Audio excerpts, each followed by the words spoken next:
Hi, I'm Ivy Johnson, and welcome to PRSA Nashville Chapter.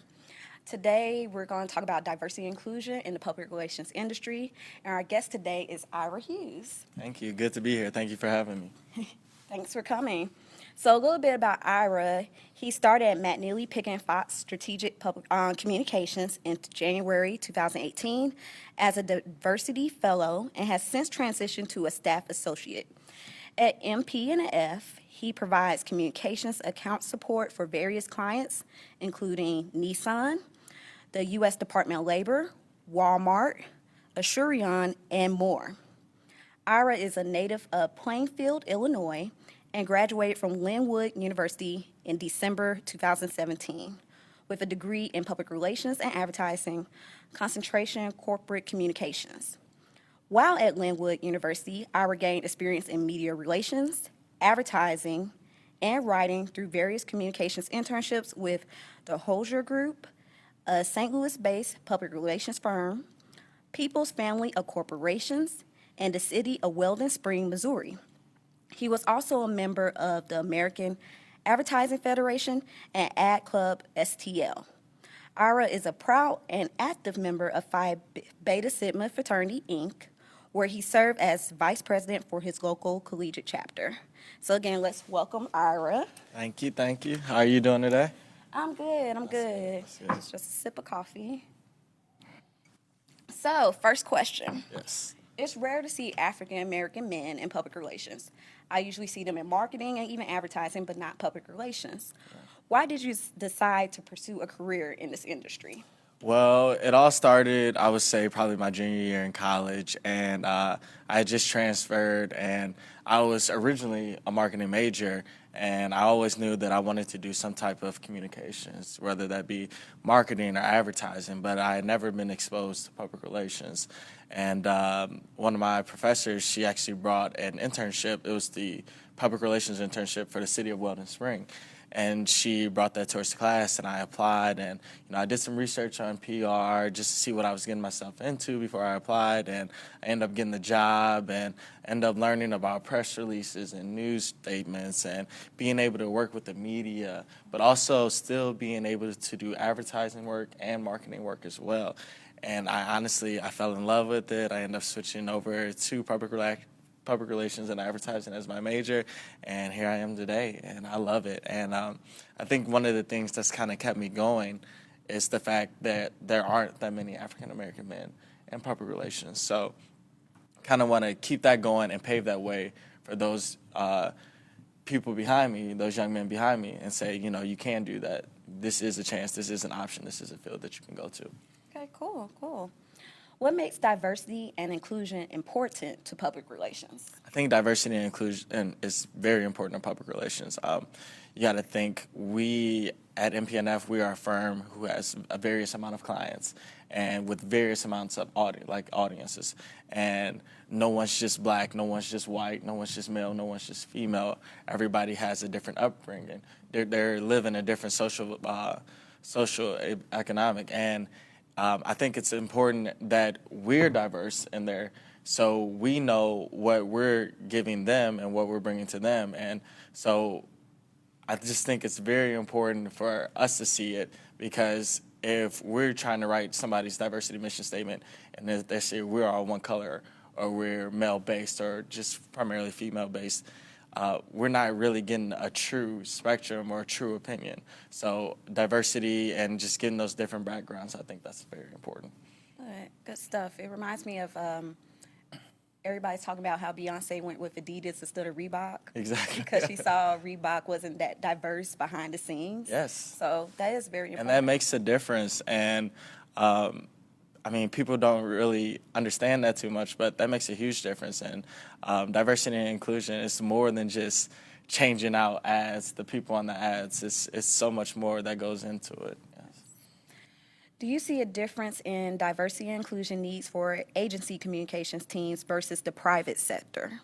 I do. I think historically there is so much historically, it's primarily, it's always been white.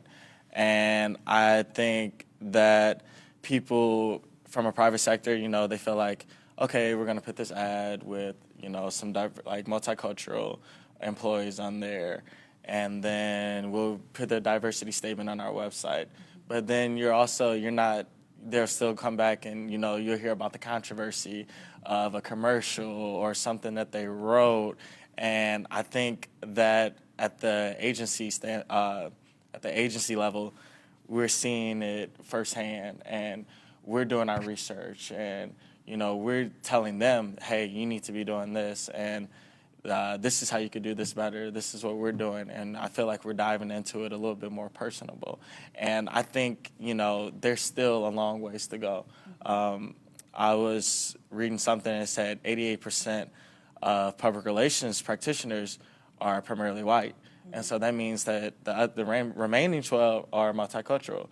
And so I think, we're taking the steps in the right direction, but I still feel like there's a long way to go. And at MP&F, we realized that, and we've been making strides and having those conversations. And it starts internally and at the senior level management as well.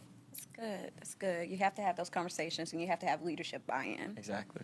So you were a part of the Diversity Fellowship Program at your agency. Correct. Can you explain more about the program and how you found out about it? So the Diversity Fellowship is a 6-month mentorship where we select a diverse candidate from a multicultural background, usually a college senior or recent college graduate, and they come in for those 6 months and they get a chance to get real life agency experience. They're on the ground doing work, they're at events, they're writing press releases. Our last diversity fellow, she was actually really skilled in videography, and so they bring so much to the table that not only are we giving them a chance to kind of stride and get a kickstart to their career, but they're helping us, and we're able to learn from them. We're also giving them a chance to go out into the communities and go to these MBJ expanding conversations and be a part of these diversity conversations with us, and so we can get their feedback on how we can be better. And it's a great opportunity. And I was so happy that I found out about this, the fellowship. I was actually at a fraternity conference in Detroit where one of my fellow fraternity brothers, he's in the communications industry, and he's like, "Have you ever thought about Nashville?" And I was like, "No, I never thought about moving to Nashville." But we got to talking a little bit more, and he brought up MP&F, and I did some research. He's like, you should really look at the Diversity Fellowship. It's a great opportunity. I think, you would be perfect for it. And so I did my research, reached out to them, did the interview process, and one thing led to another, and now I'm here. Yeah. Good, because I didn't know fellowships existed. Correct. So afterwards. So this is good information for anyone, including college students. Exactly. Let's see. What advice do you have for others who would like to bring a similar program to their company or agency? So I think it's definitely important to do your research. I think a company should be well invested into the Diversity Fellowship. I feel like the diverse candidates, they bring so much to the table, from not only the perspective of somebody that's fresh out of college, it's like a different demographic, but also they're just bringing a unique perspective. Like, they're bringing where they grew up. You might not be from that same area, and they're bringing that different expertise to you. And then I just feel like they can give you so much, and you can learn from them a lot. But then it gives you a chance for them to be a future employee, and they can grow within the company. And I think the biggest thing that I see is people want to go to a job to where they feel comfortable and where they see people that look like them, and also where they feel like they have a chance to grow. And so I feel like there needs to be, people at senior level management, junior level, and then also that mid-level as well. And I feel like with the diverse fellowship, for us, I'm not saying you need to cater it any type of way, but for us, that 6 months, it's a great little time for them to really see what they're made of, and can you handle these situations? And I think it's perfect for, especially for future employment. Good stuff. Okay, do we have no questions? Okay. Well, if y'all have any questions during this live feed, please send them now. We're open to any questions of any kind. So I'm just gonna, let's see, I'm gonna pull it up. 1 second. Oh, but we got some likes. Thank you to the people that's liking. Oh, hi Yvonne. Thank you for waving. Okay. Again, if you have any questions, this is the time. I'm going to ask one more question. Okay. What has surprised you the most about being an African American male in the public relations industry? I would say what we talked about before, and the fact that there are not too many people that look like myself in this. And it's actually very surprising, especially with so many African American men that are into marketing and advertising. I figured that there would be more in public relations, and the fact that they aren't is, a little bit disappointing. But I mean, historically, we just haven't really been in this field, in this industry. So to make these different strides and to get out there and talk to, these kids at different colleges and the different recruitment that our diversity committee is doing, and saying, why aren't you pursuing this career? And, getting their feedback and us learning and how we could be better, and, just being out there in the field, and with myself and a few other people that are in this industry, I feel like we can really pave the way and continue to, bring in more African American men in this in public relations. Okay, good stuff. Chris, do we have any questions? Yeah, we have two questions. The first one is, how can a company start a diversity fellowship? Well, I think, first of all, it starts internally. Like I said, I feel that the company, they should first start a diversity committee. Really, tone in on what they can do from a diversity and inclusion standpoint, and what initiatives they need to start taking. And then I also feel like, they should do some research on some of the other companies and firms who have already established diversity fellowships. And then I also, recruitment, just getting out there and getting in the field. And diversity doesn't necessarily mean just, targeting someone that's Black. I feel like we do kind of get, get away from that too much. People of all multicultural backgrounds and all different sexualities. So I think definitely research and recruitment, and then also working through that internally as well. And don't forget accessibility. Correct. And disability. Yes. Even age. Yes. Age even counts. That's very correct. So diversity and inclusion can mean a lot of things, even regional, if we want to go really specific. Exactly. And I think that kind of that goes under the table sometimes, that we don't really even think about that. We get so caught up in race sometimes. And I know that's a big deal, but you got to be very open to all of those categories. Next question. All right, the second question is, what has been your biggest reward since you started in the field? My biggest reward, I would say that I've gotten so much experience and I've gotten so many different opportunities. Stuff that I would have never even imagined, and I'm still very young into my career, and I felt like I've just been in the same room as a bunch of different people. I've been able to talk to a lot of people at the senior level management area.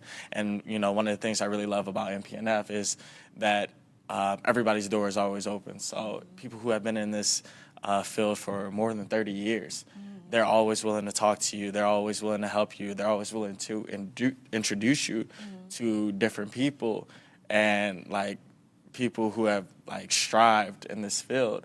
And I would say that has been probably my biggest award, just being introduced and having so many different open doors. And I think it's just truly been a blessing, I would say. Okay. Good stuff. Let's see. Oh, Yeah, my mom's watching. Yvonne, thank you for the questions. Thank you, Yvonne. I see a Nipsey She Hussle. asked, how can companies use deaths like rapper Nipsey Hussle to relate and recognize the minority and millennials culture? Ooh, mom. So that's a great question. I think with the way media is today and our generations, we are more influenced by, these figureheads, and that's a good thing, and we have to make sure that you know these like important figures that they are using their platforms because they do have a voice, they do have a say, and I think what Nipsey Hussle was doing, he was very involved in the community, and it's definitely unfortunate that he died, but he was on the right path to doing that, and I think with people being able to see that, they are wanting to do right, they are wanting to continue on with his legacy, and I think it is important to have like an important figurehead to really drive a message. I mean, we see it all the time, and like advertisements as well. But for a social movement, I mean, it's huge. It is. Especially, I think it's very important since I work for a government entity that the LAPD even mentioned that they were going to partner with Nipsey Exactly. for a meeting the very next day. Exactly. And just for the law enforcement to say, I'm willing to partner with this figurehead to make a change in the community and put it on social media and make a statement, it really shows times have changed. It really does, and I mean that's a huge deal, and I mean I feel like people really see that and saw that, and they're willing to continue on his legacy and do the right thing and go towards that direction to break down those barriers, and that's great. Yeah, because I'm surprised as a millennial, LAPD and West Coast rappers don't always get along, but just to hear that, I was like, oh, this gives me a new perspective on them. So I think that's it's sad that he passed away, but connecting with his death brings great conversation. Exactly. Oh, okay, we're gonna ask. Okay, we got a couple of questions. Okay. All right, Jake asked, what has been your biggest challenge in developing your career, and what did you learn by overcoming it or working past it or working through it? Okay. My biggest challenge has been, I would definitely say, the unknown. I feel like we all kind of get through the unknown. Unknowing with the diversity fellowship, I would even say not knowing if I was going to get hired on, full time, like going through that process. And I feel like you just kind of have to keep your faith, and you got to trust and continue to work hard and continue to be wanting to do the best that you can and giving your max effort, even though you're unknowing and you might be going through some type of way like underneath, but you can't let that show. And I think there's always going to be that unknown.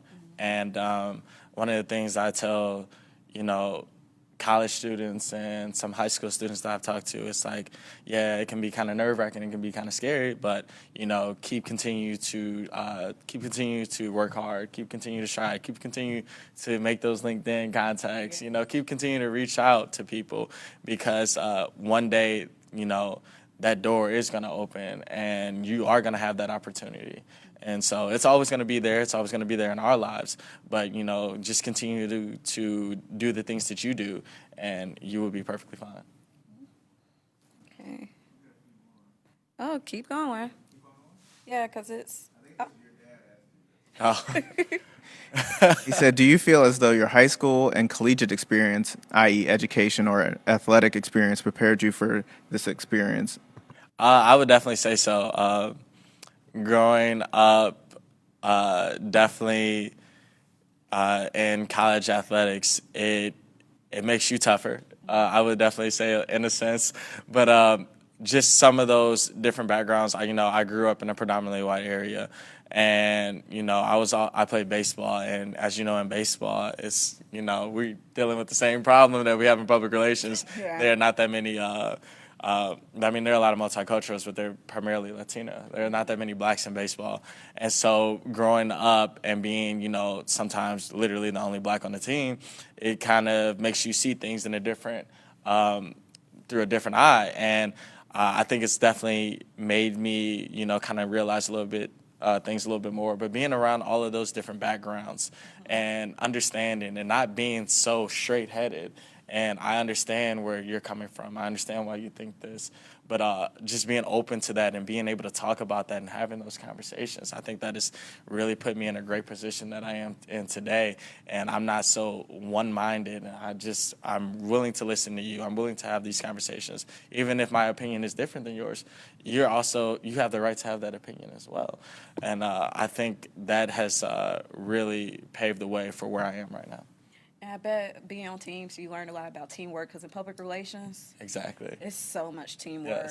Yes, it is a lot of teamwork, and being able to work with everybody it is very important because you don't need somebody that's just one-minded and not willing to, work with the team. And I think that teamwork, I mean, you see it a lot. Even in baseball and also in companies as well, that you have that one person that just wants to really shine and do the most without the team, but you have to be able to get everybody involved and being able to work with everybody. I think that's very important as well.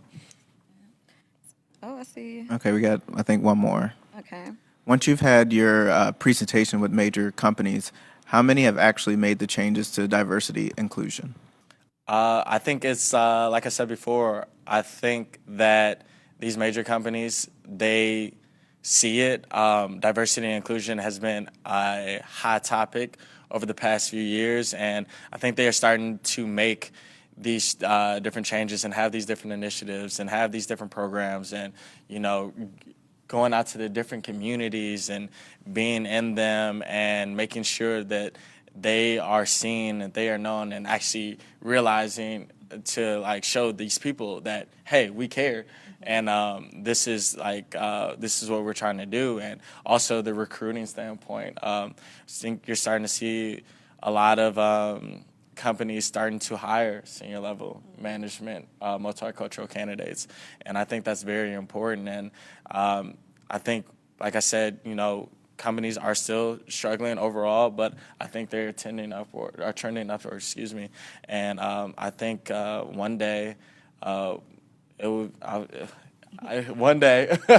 it'll be good to see it. But I think everyone's trending in the right direction so far. Oh, it looks like we have two. Okay, my mom asked another question, and then I see. Oh, and it's fun. It's a funny question, Mom. And Ian Dinkins asked the question as well. So I could start with my mom's question first. Oh, Mom. She just added another question. Let's start with the Blackish office scene question first. Oh, it's off. Are office scenes and Blackish anything like Workday and PR for minorities? Not so much. No, not so much. And then. All right. Ian asked, what news publications do you read or stay up to date on with current events? Definitely the Tennessean every day. Living in Nashville, being very hip to the times and that's going on in Tennessee.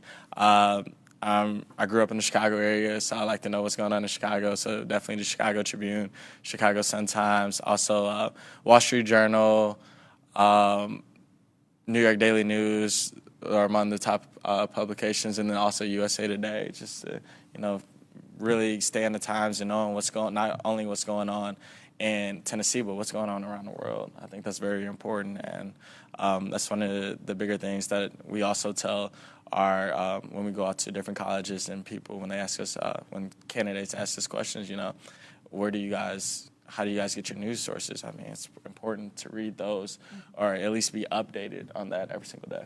That's good stuff. I got a piggyback question off of that because I worked in news for 6 years. Right.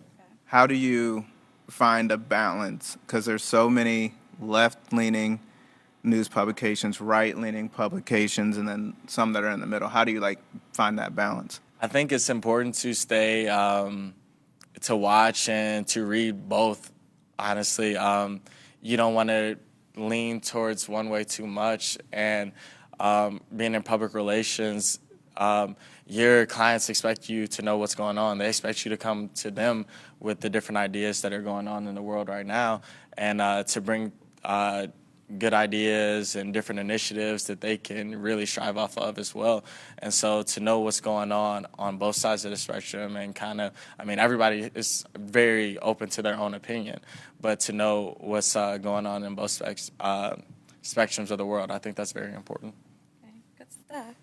And yeah, go ahead and. All right, Yvonne asked, did the fellowship program encourage you to reach back to help younger people that may not be aware of the PR field? Yes, most definitely. I send the Diversity Fellowship, I send those opportunities to younger collegiate students in my fraternity organizations.